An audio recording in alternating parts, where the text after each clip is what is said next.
जिंदगी का जो उनका मियाद है इंसान से कहीं बढ़ के है।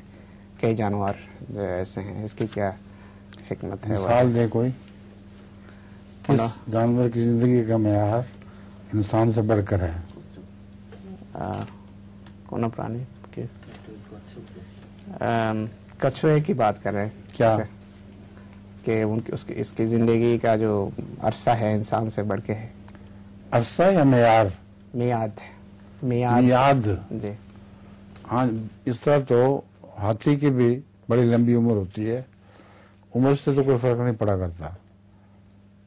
उम्र के लिहाज से दरख्तों की उम्र तो बहुत ही बड़ी होती है। बाज़ दरख्त अमेरिका में ऐसे भी हैं जो 4-5 हज़ार साल पहले के हैं।